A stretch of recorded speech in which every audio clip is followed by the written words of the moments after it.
sekarang ini kan masa depan demokrasi kita itu kan ada di 8 hakim konstitusi ini. Rata-rata hakim ini sekarang sudah betul-betul di karantina begitu, difokuskan untuk memutuskan perkara ini dari tempat yang sangat rahasia. Bahkan untuk membawa handphonenya tidak boleh. Ya pertanyaannya, apakah publik bisa menerima apapun keputusan dari MK? Kemudian akankah timbul gejolak di masyarakat? Kalau umpamanya nanti itu MK mengabulkan sebagian atau seluruhnya apa yang diajukan oleh 01 dan 03, ya pihak 02 jangan marah-marah. Begitu juga sebaliknya. Kalau nanti itu majelis hakim itu menolak apa yang diajukan 01 dan 03, ya jangan marah-marah juga. Yang paling penting adalah sudahi aksi-aksi mobilisasi. Berikan kepercayaan seluas-luasnya kepada para hakim konstitusi untuk memikirkan, untuk menyimpulkan, untuk memberikan pertimbangan, bahkan untuk memutuskan segala sesuatunya seobjektif mungkin. Ya kira-kira pesan moralnya para hakim ini harus siap untuk menjadi malaikat lah.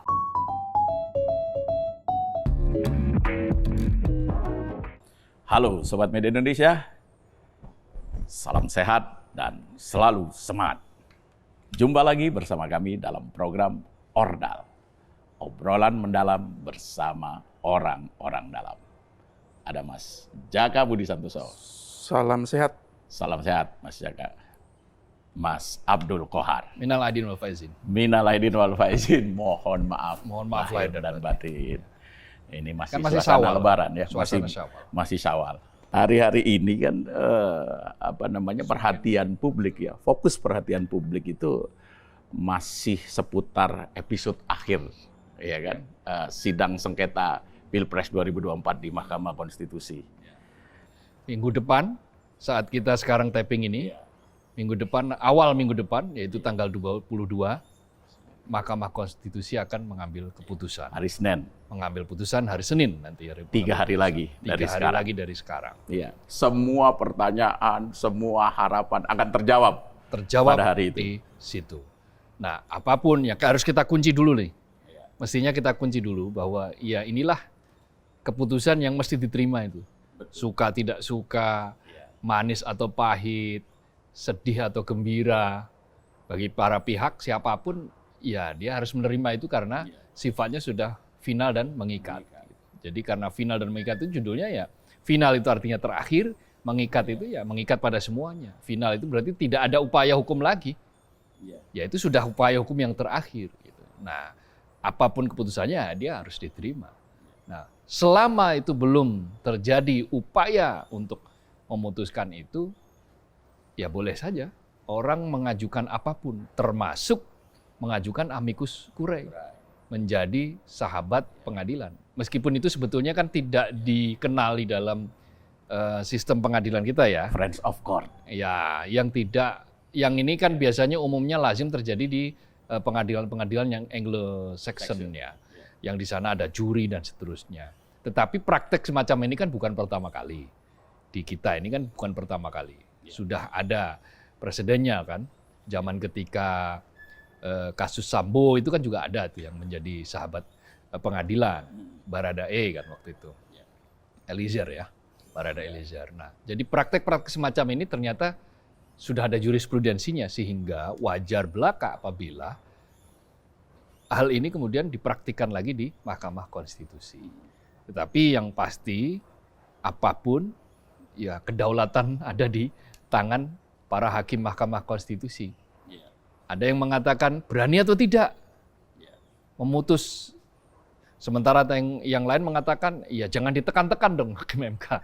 Yang lain menyebut bahwa amicus curiae itu tekanan atau intervensi. Tapi yang lain mengatakan itu persoalan yang menunjukkan tingkat keseriusan. Ada yang mengatakan bahwa Megawati tidak layak untuk menjadi sahabat pengadilan karena dia merupakan bagian dari pihak yang berperkara. Ada yang mengatakan seperti itu. Tetapi ada yang mengatakan, loh, dia ini tokoh bangsa. Dia ini sosok independen yang meskipun dia adalah ketua umum partai, dia adalah mantan atau seorang yang pernah menjadi presiden kelima di Republik ini. Sehingga sah dia untuk memberikan pandangan-pandangan yang terkait dengan kenegaraan dan kebangsaan. Tetapi apapun pro kontranya ya itulah fakta hari ini yang kita saksikan bahwa publik sangat-sangat menanti apa nih yang akan diputuskan oleh MK? Apakah MK akan membuat terobosan? Kan kalau Denny Indrayana itu membuat 4 skenario kan? Ada 4 opsi. Ada 4 opsi. Opsi keputusan MK. Ditolak, diterima sebagian, atau diterima dengan dengan catatan tertentu, atau hanya dikabulkan untuk beberapa hal gitu. Ya, Intinya adalah berbagai macam analisis itu sah-sah saja. Iya, tapi opsi dari Prof. Denny Indrayana ini menurut dia ada 2 yang paling mungkin ya terjadi. Opsi pertama itu adalah MK memutuskan menolak petitum dari 01 dan 03 dengan catatan tambahan, misalnya memperbaiki kualitas penyelenggaraan pemilu, Bawaslu, pengawasannya. Dan terus kemudian opsi yang juga memiliki peluang adalah opsi keempat yang dia bilang itu adalah, opsi ketiga, mendiskualifikasi Gibran sebagai calon wakil presiden. Nah, kalau menurut Mas Jaka, kira-kira nanti MK ini bakal membuat kejutan nggak? Kalau sebelumnya, di ODA sebelumnya itu kan kita, ini kan segala kemungkinan ya, saya prediksi kan, yang berpeluang itu kan mendiskualifikasi Gibran. Artinya pilpres urang dengan Prabowo, mungkin nanti dengan calon yang lain. Apakah nanti mekanisme seperti apa ya nanti kita lihat. Tetapi apapun menurut saya begini, sebenarnya masih ada harapan. Kalau Bivitri itu dia bilang ya 50-50, artinya berharap Majelis Hakim MK itu akan membuat keputusan yang progresif. Artinya apa? Artinya mengabulkan bisa jadi sebagian apa yang diajukan 0103, tetapi bisa juga ya menolak. Jadi 50-50. Artinya apa, masih ada harapan untuk berharap bahwa MK itu tidak hanya sekedar menjadi mahkamah kalkulator. Kalau kemudian MK itu dari awal berprinsip hanya mempersoalkan hasil suara, ya tentu saja kan tidak ada proses-proses yang justru mempersoalkan masalah kualitas kan. Meskipun judulnya adalah perselisihan hasil pemilihan umum. Hasil umum itu yang selalu dikedepankan oleh kubu 02, bahwa ini perselisihan hasil pemilihan umum PHPU. Jadi hasilnya, bukan prosesnya. Dari 01, 03 itu prosesnya, karena memang pemilihan umum itu tidak hanya sekedar hasil kan, tapi dia berproses. Kalau prosesnya itu dinilai tidak sesuai dengan ketentuan, tidak sesuai dengan prinsip-prinsip demokrasi, ya itu layak untuk dipersoalkan, dan itu yang sudah dilakukan oleh 01 dan 03. Dan kalau kita lihat apa yang terjadi di persidangan beberapa kali, itu kan sudah cukup kelihatan ya bahwa bukti-bukti adanya kecurangan, dugaan ketidaknetralan itu kan cukup kelihatan. Kalau kemarin kita juga lihat kesimpulan yang diberikan oleh 01 maupun 03, itu kan juga mereka juga ingin berusaha meyakinkan kepada majelis hakim bahwa ini tidak hanya sekedar hasil, tapi juga soal proses, tidak hanya sekedar kuantitas tapi kualitas. Kalau kita lihat kesimpulan 01 itu kan ada 7. Pertama adalah soal pelanggaran konstitusi, dugaan pelanggaran konstitusi. Itu kan berawal dari keputusan nomor 90 ya, 2023 yang dilakukan oleh Pak Manusman dan beberapa temannya. Kemudian juga ada dugaan nepotisme, karena Gibran ikut berkontestasi di situ. Kemudian juga adalah politisasi bansos. Kemudian juga ada dugaan pengerahan aparat negara. Kemudian juga keberpihakan pejabat kepala daerah. Dan beberapa bukti itu betul-betul disampaikan kan, termasuk dengan saksi ketika ada di Sumatera Utara misalnya, seorang kepala dinas meminta guru-guru dan segala macam untuk memilih calon tertentu, kemudian juga di Kabupaten Bogor. Hal yang sama juga dilakukan oleh kubu 03, ada 5 poin kalau tidak salah, dan intinya sama, muaranya adalah putusan nomor 90, kemudian diperparah dengan proses saat pemilu dengan keberpihakan, dengan ketidaknetralan, dengan politisasi bansos. Jadi semuanya sudah disodorkan dan ini semuanya tergantung Majelis Hakim. Apakah bukti yang disodorkan 01 itu dinyatakan kuat untuk mengubah hasil pemilihan umum atau tidak kuat? Itu semua terserah Majelis Hakim. Yang pasti sekarang ini kan masa depan demokrasi kita itu kan ada di 8 hakim konstitusi ini. Apakah ketidakberesan dalam proses demokrasi ini akan tetap dibiarkan begitu saja atau dikoreksi? Itu kita serahkan ke Majelis Hakim. Dan saya setuju dengan Mas Kohar, apapun nanti keputusannya, yaitu harus semua kita terima. Apakah itu dirasakan adil atau tidak, berpihak atau tidak, ya itu semua ya kita serahkan. Kalau kita lihat hasil survei terakhir LSI ya kalau tidak salah, itu sekitar 60% responden itu yakin Majelis Hakim akan bersikap adil. Apakah adilnya itu dengan mengesahkan kemenangan Prabowo Gibran atau sebaliknya? Itu yang kita lihat. Yang pasti ya semuanya di tangan Majelis Hakim lah. Kan sudah mulai permusyawaratan hakim ya. Begitu sidang selesai, kemudian diawali oleh proses permusyawaratan hakim, lalu tanggal 16 itu adalah penerimaan kesimpulan dari para pemohon maupun juga termohon ya.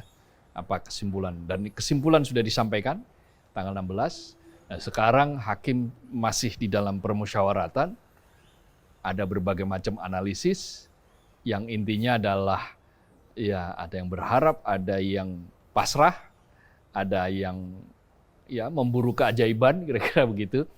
Ada yang mengatakan begini, bahkan mendiskualifikasi Gibran saja, tapi menerima kemenangan Prabowo. Jadi Prabowo tetap dinyatakan sebagai pemenang Pilpres, Presiden, tapi Gibran didiskualifikasi. Jadi cawapresnya, dan dia diberikan waktu sendiri. 60 hari untuk mengusulkan 2 orang cawapres. Nah, itu yang kemudian nanti dipilih kira-kira begitu. Jadi akan banyak sekali mungkin spekulasi yang muncul, tetapi biarlah itu menjadi sebuah diskursus, biarlah itu menjadi literasi lah. Kan publik sekarang jadi paham apa itu amicus curiae, apa itu sahabat pengadilan. Siapa saja yang bisa. Jadi sekarang orang kan sedang berburu apa sih itu, bagaimana sih tata caranya menjadi sahabat pengadilan, mengapa harus ada sahabat pengadilan, boleh tidak seseorang yang dianggap sebagai perkara itu dia ikut di dalam proses menjadi sahabat pengadilan. Yang kita saksikan kan ada diaspora Indonesia di Amerika juga mendaftarkan diri menjadi sahabat pengadilan. Nah, semua itu masih dalam tataran konstitusional dan dibenarkan. Dan semua menganggap bahwa potensi untuk munculnya sahabat pengadilan itu terjadi karena tadi itu ada dugaan praktek abuse of power, ada dugaan praktek-praktek menyeleweng, ada dugaan intervensi kekuasaan, tidak ada proses-proses pilpres khususnya, pemilu tapi khususnya pilpres, sehingga membuat para pihak ini kemudian tergerak untuk ikut cawe-cawe menyelamatkan demokrasi. Nah, tetapi nanti hasilnya tetap ada di tangan 8 hakim ini. 8 itu artinya kan minus Paman Usman yang tidak boleh menjadi hakim dalam sengketa kali ini, perselisihan hasil pemilu ini, karena dia sudah divonis melanggar etik oleh MK, oleh Majelis Kehormatan MK. Nah, 8 ini apabila nanti misalnya yang musyawarah mufakat tidak tercapai, itu kan akan kondisinya bisa jadi pemungutan suara. Nah, ketika pemungutan suara misalnya hasilnya 4 lawan 4, yang 4 misalnya menolak seluruhnya, yang 4 itu mengabulkan misalnya dari pemohon, maka siapa yang menjadi penentu? Ya ketua Majelis Hakim. Dalam hal sengketa ini ketuanya adalah Ketua Mahkamah Konstitusi Soehartoyo. Nah, ada di tangan dialah. Seperti itu. Nah, sekarang kalau kita cermati ya dari 8 hakim ini ya, dari rekam jejaknya. Ini pada saat memutuskan perkara putusan MK yang nomor 90 itu, itu kan 3 hakim menolak kan ya. Menolak. Itu Suhartoyo, Saldi Isra, sama 4, Arif Hidayat. Wahidudin juga menolak. Wahidudin menolak, tapi sekarang sudah pensiun Iya, ya. sekarang dia udah pensiun. Ya. Dengan Sekarang Arif yang Sulsani kan. existing itu ada 3. Ada 3. Terus kemudian Ada yang hakim baru. yang dua itu Eni Nurbaningsih sama ya satu lagi itu. Guntur. Bukan, Guntur Hamzah sudah pensiun. Waktu itu Guntur Hamzah itu menerima. Tetapi kalau Eni Nurbaningsih dan Ini pendapat berbeda mereka. boleh menjadi boleh mengikuti Tapi gubernur kan. cawapres Pencalonan, tetapi dia harus pernah menjadi gubernur. Ya. Nah, artinya sebenarnya ada 3 orang sebenarnya ini yang sudah jelas-jelas menolak pada saat putusan MK yang nomor 90 itu. Nah, berikutnya ini nanti peluangnya seperti apa itu? Ya, setidak-tidaknya begini, kalau konsistensi, kita merunut konsistensi, maka ketika dia dulu dissenting opinion terkait dengan putusan nomor 90, maka ya seharusnya dia juga dissenting opinion terkait dengan hasil yang sekarang. Betul. Itu kalau konsisten. Makanya kalau konsisten itu setidak-tidaknya ya ada 3 yang bakal dissenting opinion. Saya baru ingat satu lagi itu Hakim Daniel Yusmik. Iya, yang sama dengan Eni Nurbaningsih itu. Ya, artinya 3 orang ini dia kalau dia konsisten dia akan mendiskualifikasi Gibran misalnya. Setidak-tidaknya seperti itu. Tetapi kan 3 tetap kalah sama sama 5.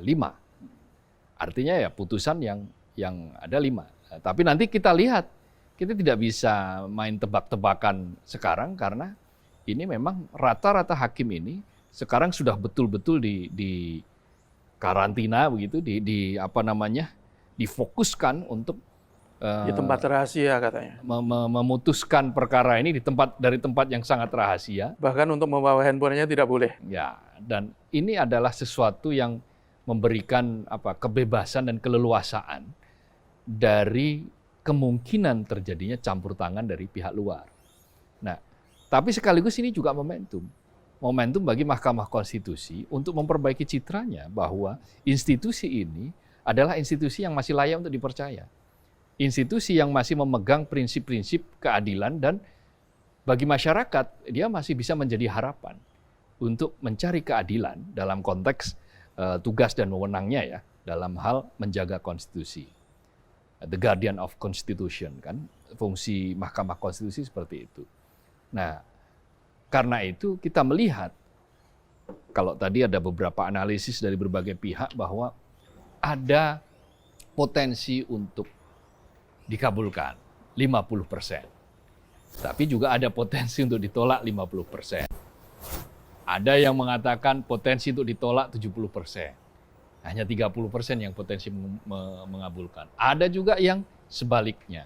Jadi apa yang kita saksikan hari ini, biarlah ini menjadi dinamika. Dinamika yang betul-betul objektif dari masyarakat kita, pendewasaan bagi masyarakat kita, bahwa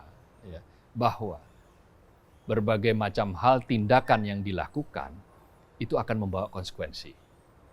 Apakah itu yang dilakukan oleh presiden, atau wakil presiden, atau menteri-menteri, atau pejabat, atau siapapun lah yang mereka diduga memaksakan kehendak, melakukan abuse of power, maka tidak diam, tidak melenggang dengan bebas. Ini yang menggembirakan. Bahwa siapa yang melakukan pelanggaran, ya tetap harus minimal peluitnya ditiup. Minimal terbuka bagi publik untuk mengetahui. Nah, selama ini dalam sidang-sidang Mahkamah Konstitusi kan terbuka untuk publik. Sangat transparan dan bahkan para pihak yang mengajukan permohonan dengan leluasa menyampaikan berbagai macam temuan-temuan mereka, dugaan-dugaan mereka terhadap potensi kecurangan di pemilu kali ini. Ya termasuk ada bagan, ada data, ada dokumen, ada perselisihan suara dan seterusnya. Itu dikemukakan semua. Ini sudah bagus. Ini sudah perkembangan yang baik bagi demokrasi. Tinggal bagaimana nanti cara menyikapinya. Yang paling penting adalah sudahi aksi-aksi mobilisasi. baik yang mendukung termohon maupun yang mendukung pemohon. Selesaikan semuanya di dalam Majelis Konstitusi, yaitu di Mahkamah Konstitusi. Berikan kepercayaan seluas-luasnya kepada para hakim konstitusi untuk memikirkan, untuk menyimpulkan, untuk memberikan pertimbangan, bahkan untuk memutuskan segala sesuatunya seobjektif mungkin. Ya kira-kira pesan moralnya para hakim ini harus siap untuk menjadi malaikat lah untuk kali ini. Supaya apa? Citra MK juga tidak babak belur lagi. Kalau terus-menerus ya ini ya babak belur. Tapi menjadi malaikat itu yang seperti apa? Apakah yang menerima atau menolak atau bagaimana ya kita lihat nanti bagaimana konsideran ini dibangun. Dasar-dasar dibangun oleh majelis. Bagaimana pertimbangan-pertimbangan diberikan oleh para majelis. Sehingga akhirnya keluarlah kesimpulan seperti itu. Ya, tapi memang betul bahwa beban MK itu ya dari putusan nomor 90 itu yang memberikan jalan lapang bagi Gibran menjadi calon wakil presiden. Kan itu menjadi beban yang sampai sekarang dibawa oleh MK gitu loh. Nah, pada saat nanti MK memutuskan sengketa Pilpres ini gitu loh. Apakah ini menurut Mas Jaka ini akan bisa membalikkan keadaan, membuat yang sekarang memang kan kepercayaan pada MK sudah mulai terbangun nih. Apakah nanti akan makin solid bangunan kepercayaan itu atau malah runtuh? Ya kalau sekarang kan ramai dengan istilah MK yang memulai, MK juga yang seharusnya mengakhiri kan. MK yang memulai dalam tangga kekisruan dalam Pilpres, seharusnya mereka juga yang mengakhiri kekisruan ini. Dengan cara apa? Ya menurut saya dengan cara meluruskan kembali prinsip-prinsip demokrasi.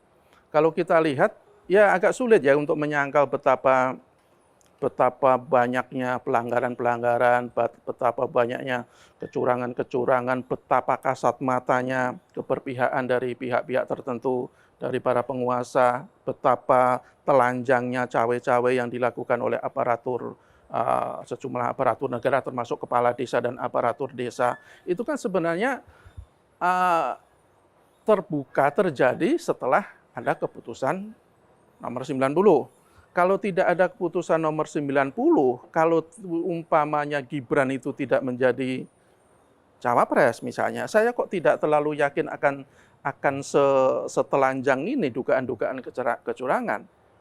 Dan kalau kemudian MK yang tadinya membuka persoalan ini, ya harusnya dia yang menutup dengan cara yang manis kan. Itu yang diharapkan banyak, tidak semuanya lah. Paling tidak oleh sebagian rakyat itu mengharapkan agar MK itu betul-betul kembali menunjukkan marwahnya, betul-betul kembali menunjukkan bahwa dia itu sebagai tumpuan untuk penjaga konstitusi, pengawal demokrasi. Ya paling nggak harus ada koreksi dari MK terhadap pelaksanaan Pilpres yang baru saja kita lewati. Apakah koreksinya itu dengan mendiskualifikasi Gibran misalnya? Itu tentu para majelis hakim punya pertimbangan yang lebih kuat karena mereka sudah terbiasa memutuskan perkara-perkara seperti ini. Apakah bentuk koreksi itu mendiskualifikasi pasangan 02? Itu kan banyak juga yang menganggap mungkin itu terlalu radikal. Apakah mengkoreksi itu dengan menyelenggarakan pemilihan ulang, Pilpres ulang? Yaitu sekali lagi itu tergantung apa yang nanti di pertimbangan dan keputusan Majelis Hakim MK. Tetapi sekali lagi bahwa masyarakat sangat menunggu, tokoh-tokoh bangsa juga sangat menunggu, para aktivis demokrasi juga sangat menantikan nyali Majelis Hakim Konstitusi. Dengan adanya sahabat pengadilan itu menunjukkan bahwa ada kegalauan yang luar biasa di kalangan masyarakat kan, ketika mereka betul-betul memperhatikan persoalan yang terjadi di Pilpres. Dan sahabat pengadilan itu menurut saya meskipun tidak bisa menjadi pertimbangan atau bukti yang resmi ya, tapi dampaknya juga lumayan besar kan. Ya. Kalau kita lihat itu pertama kali sahabat pengadilan itu kan ada ketika kasus Pak Harto dengan majalah Time kalau tidak salah. Majalah Time memberitakan katanya ada Soeharto Inc ya kalau tidak salah. Yeah. Inc. Incorporation itu kan. Yang katanya berapa triliun korupsi dilarikan ke luar negeri itu, kan digugat di tingkat pertama, tingkat kedua, kalah kan Pak Harto. Di tingkat kasasi menang. Majalah Time harus membayar 1 triliun. Majalah Time mengajukan PK. Dan saat itu juga sahabat pengadilan Banyak. merebak di mana-mana. Ya. Dan putusannya apa? PK mengabulkan majelis hakim PK mengabulkan apa yang dilakukan, yang diajukan oleh majalah Time. Pak Harto akhirnya kalah. Itu contoh pertama. Contoh kedua soal kasus Prita Mulyasari. Ketika dia bermasalah dengan salah satu rumah sakit swasta di Tangerang, ketika dia mengeluhkan pelayanan yang buruk, kemudian di-share di internet, dia dituduh menjadi pencemaran nama baik, akhirnya kan gerakan sahabat pengadilan itu betul-betul masif. Dan hasilnya apa? Akhirnya dia bebas. Ujung-ujungnya dia bebas, meskipun beberapa kali juga dinyatakan bersalah. Ini menunjukkan apa? Bahwa meskipun secara resmi tidak masuk dalam ranah di pengadilan, tapi sahabat pengadilan itu sebenarnya punya pengaruh yang cukup besar. Nanti apakah ini juga akan bisa berlaku di Mahkamah Konstitusi, ya kita tunggu. Tetapi saya pikir dengan kesempatan yang diberikan oleh MK sampai tanggal 16 untuk mengajukan sahabat pengadilan itu paling tidak ya MK kan membuka diri. Masih membuka diri kan, ya. Tidak mengesampingkan begitu saja. Dan ini saya kira hal yang bagus, hal yang positif dalam berdemokrasi, dalam penegakan hukum. Dan kalau ini bisa terus berlanjut sampai nanti pengambilan keputusan, saya pikir rakyat masih bisa berharap dengan Mahkamah Konstitusi kok. Dan itu semuanya tergantung sekarang di tangan konstitusi. Ya, menurut keterangan juru bicara MK itu ada 22 pihak. 23 23 sampai 16 ya. Dan di dalamnya ada nama-nama tokoh yang cukup punya prominent lah ya, prominensi.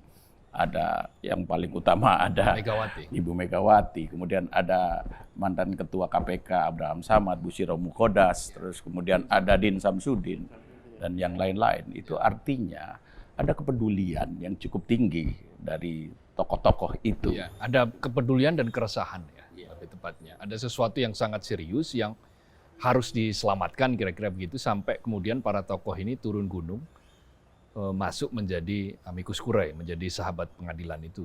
Dan itu biasanya akan menjadi salah satu yang dicermati oleh hakim. Hakim pengadilan saja atau Mahkamah Agung saja berani mencermati seperti itu. Apatah lagi hakim Mahkamah Konstitusi yang selama ini dianggap sebagai kumpulan para negarawan. Dan Mahkamah Konstitusi ini kan selama ini dikenal memiliki cara pandang hukum yang progresif. Even itu Paman Usman. Itu progresif loh itu, putusannya itu. Progresif bagi Gibran. Loh, belum 40 bisa, itu kan progresif itu. Artinya even Paman Usman sekalipun Mahkamah Konstitusi dari dulu itu dikenal. Dari sejak berdiri di Indonesia dikenal memiliki daya jangkau menerobos ya, terobosan-terobosan hukum yang jarang melampaui kewenangannya. Ya, kan? Nah, salah satu contoh ketika berkali-kali saya sampaikan di forum ini adalah kasus di Kota Waringin Barat. Yang ternyata yang diminta adalah X gitu, tapi yang diputuskan oleh MK itu melampaui permintaan X. Itulah mulai sejak itu dikenal dengan istilah ultra petita. Ultra petita itu putusan yang melampaui permohonan. Permohonannya itu adalah pilkada ulang, tetapi keputusannya adalah mendiskualifikasi pemenang dan langsung mengangkat yang kalah untuk menjadi bupati. Tapi itu kan levelnya pilkada sekali lagi. Tetapi paling tidak yang saya maksud itu menunjukkan bahwa hakim MK selama ini dalam institusi Mahkamah Konstitusi kita itu punya rekam jejak progresivitas. Inilah yang barangkali tadi disebut ada harapan tadi. Tetapi kalaupun toh ternyata keputusannya tidak progresif, keputusannya itu menolak semuanya dengan berbagai macam dalil yang sudah disampaikan, ya sudah nggak perlu marah-marah. Ya kita harus terima. Itulah keadaban yang ada saat ini dan kita berjuang lagi. Dengan catatan ya ke depan harus ada perbaikan. Kalau tidak ada perbaikan ya sudah dari sejak awal saja, udah nggak usah ikut gitu. Ya pertanyaannya apakah publik bisa menerima apapun keputusan dari MK? Itu yang pertama. Kemudian akankah mungkin ya, akankah timbul gejolak di masyarakat untuk menyikapi putusan MK itu? Kalau seperti yang dinyatakan Pak Mahfud sebelumnya itu kan katanya akan ada dinamika yang luar biasa setelah putusan. Ya kita berharap tidaklah. Apapun lah dari dua kubu ya. Kalau umpamanya nanti itu MK mengabulkan sebagian atau seluruhnya apa yang diajukan oleh 01 dan 03, ya pihak 02 jangan marah-marah. Jangan kemudian terus melakukan tindakan-tindakan yang inkonstitusional. Begitu juga sebaliknya. Kalau nanti itu majelis hakim itu menolak apa yang diajukan 01 dan 03, ya jangan marah-marah juga. Kita terima dengan lapang dada, meskipun mengecewakan. Soal adanya beresan dalam tanda kutip pelaksanaan Pilpres itu menjadi sejarah yang tidak boleh kita lupakan. Kita terima, tetapi kita tidak bisa melupakan hal itu. Dengan cara apa? Dalam 5 tahun ke depan kita harus terus bersuara, terus mengingatkan agar pemerintahan ke depan itu tidak lagi melanggar prinsip-prinsip demokrasi misalnya, tidak melakukan abuse of power misalnya. Itu kan salah satu bentuk keadaban kita, kedewasaan kita dalam menerima setiap kekalahan dalam sebuah demokrasi. Kalau toh kita nanti 01, 03 akhirnya gagal, itu juga tidak tetap membanggakan apa yang sudah mereka lakukan. Mereka berjuang sampai titik akhir, sampai di Mahkamah Konstitusi. Soal hasil kalah atau menang itu ya, itu kan semuanya tidak bisa kita harapkan sepenuhnya harus sesuai dengan keinginan kita kan. Yang penting kita sudah berusaha, seperti Pak Anies berkali-kali bilang, kita harus bangga dengan apa yang sudah kita lakukan, bahwa kita memberikan warna baru dalam proses demokrasi di negara kita, bahwa kita tidak lagi mentolerir setiap kecurangan, setiap pelanggaran. Itu kan sebenarnya sebuah kebanggaan yang menurut saya patut kita kelurakan dalam diri kita sebagai anak bangsa. Ya, meskipun hingga saat ini tim 01 dan 03 itu masih optimistis ya, bahwa petitumnya itu akan dikabulkan oleh Mahkamah Konstitusi. Sebaliknya, tim 02 juga optimistis bahwa MK akan menolak gitu. Saking optimisnya, tim 02 katanya besok itu akan mengerahkan massa untuk mengawal putusan MK. Nah ini menurut saya sih sebetutnya hal-hal semacam inilah yang kita hindari, karena bisa jadi ini berpotensi untuk menjadi tekanan kepada hakim, dan salah-salah bisa dianggap sebagai sebuah intervensi. Satu tekanan dan akan menimbulkan gesekan. Akan menimbulkan gesekan. Kan? Nah, hal-hal semacam ini nggak usah lah kita lakukan, karena tantangan yang kita hadapi sudah sangat berat. Kita sekarang di depan mata saja sudah menghadapi harga BBM yang pasti naik, akan sulit untuk ditahan. Minimal BBM non subsidi lah yang dipakai oleh para kelas menengah kayak Bapak dan Bapak ini. Alhamdulillah ada yang menilai kita kelas menengah. Karena selama ini kelas menengah ada yang mikir. Kalau kelas bawah kan ada. Udah serba salah. PKH itu kan ada yang mikir itu, dapat bansos. Dia mengeluh sedikit dapat bansos. Nah kalau kelas menengah mengeluh ke siapa lagi? Yang atas ya sudah, dia masih bisa makan tabungan. Nah, kelas menengah makan tabungan terus-menerus habis, akhirnya jatuh miskin gitu loh. Emang jadi kaum mendang-mending ini emang susah. kaum nanggung. Nah, kaum nanggung ini sekarang sedang menerima ancaman yang luar biasa, yaitu dampak dari geopolitik global setelah Iran membalas serangan Israel gitu, yang membunuh para garda revolusi di Damaskus. Nah, geopolitik ini sudah panas, sudah mendidih. Kita menghadapi tantangan yang sangat berat. Sebentar lagi harga BBM non subsidi mungkin bulan depan juga naik karena imbas kenaikan harga minyak. Barang-barang impor juga pasti naik karena dolar juga sudah sangat naik. Hari ini kemungkinan sudah 16.300-an. Sudah mendekati saat-saat paling rendah nilai rupiah yang pernah terjadi di Republik ini di tahun 1998. 16 ketika itu 16.650. Awal-awal krisis moneter ya. 16.650. Nah, kita tentu saja berharap itu tidak akan terjadi. Nah, jangan pula ditambah dengan aksi-aksi mobokrasi gitu, memobilisasi massa untuk dengan dalih memberikan tekanan atas kemenangan misalnya, itu nggak boleh.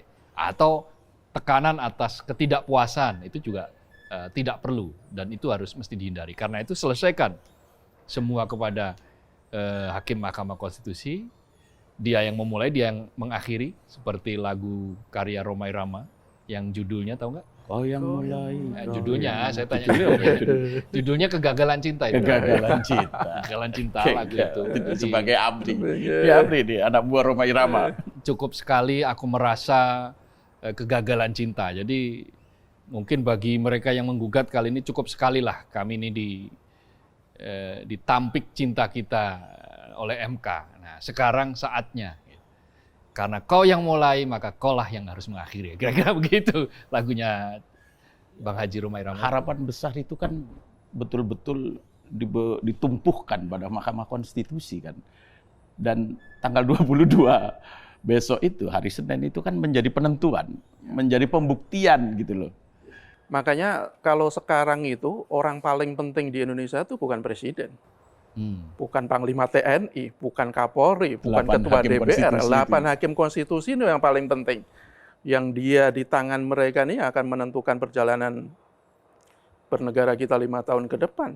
Apakah kalau kita melihat meminjam dari istilah para pegiat demokrasi itu, apakah kita akan kembali mundur ke belakang dalam kehidupan berdemokrasi atau bisa kembali beranjak maju? Dan itu di tangan para hakim konstitusi, dan kita harus percaya kepada sikap kenegarawanan mereka ya, yang kalau kita lihat dari beberapa, paling tidak dari beberapa hakim konstitusi itu kan sudah menunjukkan bukti bahwa mereka berintegritas. Tadi disebutkan kayak Pak Saldi Isra, kemudian juga Pak Suhartoyo sebagai ketua MK penggantinya Pak termasuk Anwar Usnam, Pak Arief Hidayat juga. Pak Arief Hidayat itu mantan, kan itu kan berkali-kali mengatakan bahwa ya dia sebenarnya sangat kecewa dengan putusan 90 itu kan. Malah Pak Saldi itu dia bilang ini keanehan yang luar biasa yang pernah dia rasakan sebagai hakim konstitusi. Apakah bentuk kekecewaan itu akan dia tebus, akan mereka bayar dalam putusan? Ya kita tunggu. Tapi saya yakin bahwa mereka itu masih punya jiwa kenegarawanan yang kuat, punya konsistensi yang bisa kita harapkan untuk terus mengawal demokrasi dan konstitusi. Apalagi dengan Pak Suhartoyo yang menjadi kartu as kalau umpamanya dalam voting itu 4-4. Dia akan menentukan. Kalau kita lihat rekam jejaknya dalam kasus ini ya, itu kan dia waktu itu berpihak ke yang menolak Gibran. Ya kita harapkan apakah dia nanti akan tetap bersikap atau punya prinsip seperti sebelumnya atau berubah.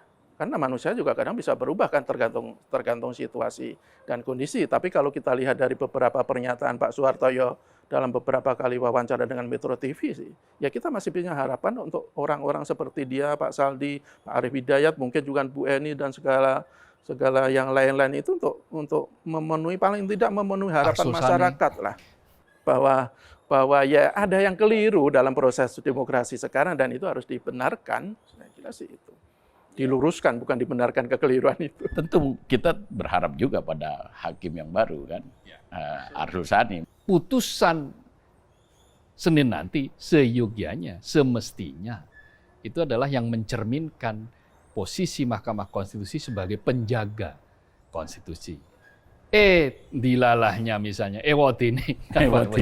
Susah sekali saya cari kata. Kok ya ternyata misalnya keputusannya itu sama sekali berbeda. Ya, kita menerima keputusan itu, tetapi kita harus terus berikhtiar untuk memperbaiki keadaan. Masih banyak perjalanan yang bisa mengoreksi bangsa ini beberapa waktu ke depan. Dan kita akan melihat dinamika ini masih akan terus berlangsung dan mudah-mudahan dinamika ini tidak berwujud menjadi sebuah gesekan terus-menerus. Ini menjadi sebuah dinamika yang terus hidup, yang memang untuk mendewasakan negara ini, khususnya mendewasakan para elit. Kalau masyarakat itu sebetulnya lebih mudah untuk diajak. Yang penting sudah ada teladan dari elit, ada hukum yang tegak, ada aturan yang jelas, ya publik ya mau nggak mau dipaksa kan mudah, tapi elit ini kan tidak mudah untuk dipaksa. Elit ini kan akhirnya dia seperti kayak punya segalanya, punya tafsir, dia yang menentukan merah hitamnya republik dan seterusnya dan seterusnya. Karena itu yang paling penting. Intinya adalah bahwa memang betul kata petenis Jimmy Connors itu. Jimmy Connors itu pernah mengatakan bahwa saya itu lebih sakit ketika kalah daripada senang ketika menang. Artinya, seberapapun kemenangan yang diraih oleh Jimmy Connors ketika dia memperoleh Grand Slam beberapa kali, itu ternyata tidak bisa mengobati kekalahan-kekalahan yang dia derita. Jadi kekalahan itu memang sangat menyakitkan. Nah, karena itu pihak Mahkamah Konstitusi mestinya tidak menjadi bagian dari yang kemudian membuat banyak pihak sakit tadi itu. Ada yang sakit atas kekalahan, tetapi ya mereka harus menerima kekalahan itu meskipun sangat pahit dan sakit. Meskipun dikerjai oleh wasit, Indonesia tetap harus menerima kalah 0-2 kan. Timnas U23 kita dari Qatar. Surat protes yang dilayangkan juga tidak surat banding ya. Surat banding ya tidak diterima juga. Tapi kan proses itu sudah dilalui dan kita harus melanjutkan. Kita harus tetap melawan Australia, kan gitu. Ini kok tiba-tiba ngomong bola? Nggak, maksudnya analoginya kira-kira seperti itu. Jadi nanti kita akan melihat bagaimana proses hari Senin nanti. Semua orang menunggu, semua boleh berharap, semua boleh menyampaikan keresahan, kerisauan. Tapi satu yang paling penting, jangan korbankan persatuan. Dan sebenarnya momentum Lebaran ini pada saat putusan MK nanti dibacakan masih dalam suasana Lebaran kan. Artinya ya inilah saatnya untuk rekonsiliasi tadi itu, membangun komunikasi apapun keputusan yang nanti akan disampaikan oleh Mahkamah Konstitusi. Tapi ya tidak boleh berlindung di balik rekonsiliasi juga. Untuk kemudian menihilkan ikhtiar-ikhtiar yang lain. Intinya bahwa rekonsiliasi itu oke, tetapi prinsip yang berbeda juga tetap harus dihormati. Harus dihormati. Ya, semangat Idul Fitri itu kan ada dua, selain soal silaturahim itu saling memaafkan itu. Idul Fitri itu kan mudah-mudahan para hakim ini hatinya udah benar-benar bersih untuk membuat keputusan sesuai makna ya. Idul Fitri kan, dia udah suci lagi, jadi lebih jernih membuat putusan yang ya ujung-ujungnya yang kita harapkan itu bagaimana putusan itu ya baik buat demokrasi aja. Karena demokrasi sudah capek-capek, udah berdarah-darah kita berjuangkan, tiba-tiba harus berantakan di tengah jalan seperti ini kan ya sangat kita sayangkan kan. Nah, kalau menurut Mas Jaka, episode akhir Mahkamah sidang sengketa Pilpres ini di Mahkamah Konstitusi ini nanti seperti apa? Saya sih masih punya keyakinan MK itu akan membuat putusan progresif ya. Dan saya masih melihat yang paling mungkin itu ya mendiskualifikasi Gibran. Apakah nanti ada Pilpres ulang dengan cawapres yang lain untuk Prabowo, ataukah tetap menetapkan Prabowo sebagai presiden terpilih pemenang dengan cawapres yang mungkin nanti juga ada menyusul mekanisme bagaimana. Nah, itu ultra petita itu. Dan itu kan dan sudah beberapa kali dilakukan oleh MK. Ya kemarin itu kan ultra petita juga sebenarnya. Itu kan sebenarnya kemarin kan ranahnya DPR kan? Iya. Iya, yang soal putusan 90 itu kan sebenarnya ranahnya DPR, tapi dia melebihi kewenangannya dan itu sudah menjadi beberapa kali jadi jurisprudensi kan, dan bukan tidak mungkin putusan-putusan yang ultra petita itu akan dilakukan juga oleh Mahkamah Konstitusi. Kalau saya melihat iya kurang lebih sama, tetapi saya memang tidak terlalu yakin bahwa itu akan sangat-sangat progresif, karena saya melihat masih ada beberapa hakim yang cara pandangnya memang kurang progresif, ya. Bukan pada jumlah, tetapi lebih kepada pertimbangan ya. Kalau pertimbangannya saya yakin paling tidak 3 hakim ini akan progresif. Tetapi satu yang saya akan tebak itu tidak akan bulat. Ya, yang saya prediksi keputusan ini tidak akan bulat. Akan ada dissenting opinion. Tergantung nanti hasilnya seperti apa. Kalau vonisnya misalnya ternyata yang menang adalah pemohon, ya maka dissenting opinion-nya mungkin ya dissenting opinion atas beberapa itu, dan itu tidak banyak. Tetapi kalau yang dimenangkan ditolak, pemohon itu ditolak, permohonan itu ditolak, maka setidak-tidaknya saya kok melihat akan ada 3 dissenting, dari tiga hakim akan dissenting opinion. Saya kira itu gambarannya akan seperti itu. Kalau kita lihat dari berlangsungnya sidang dari awal sampai akhir, mulai pemanggilan menteri-menteri, mulai dari saksi-saksi ahli, keterangan ahli ya, itu kan banyak sekali hal-hal yang sangat menarik gitu loh. Misalnya yang tadinya publik agak underestimate pada hakim-hakim konstitusi, itu kan tidak terbukti, terbantahkan. Makanya isu angket kan akhirnya tidak menjadi semakin tenggelam kan. Tenggelam kan. Iya. Muncul pertanyaan-pertanyaan kritis dari hakim-hakim konstitusi, dari Saldi Isra, dari Soehartoyo, dari Arief Hidayat dan yang lain-lain. Saya kira cukup ya obrolan kita, atau saya Mas? kira kita tunggu saja. Menurut saya sih kita tunggu nanti hari Senin, begitu keputusan itu ada, nanti kita ketemu di jilid ketiga menanti kejutan dari MK itu.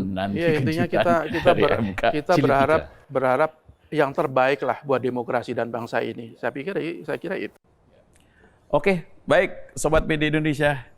Demikian perbincangan kami, orang-orang dalam. Semoga apa yang kita perbincangkan bermanfaat bagi kita semuanya. Terima kasih.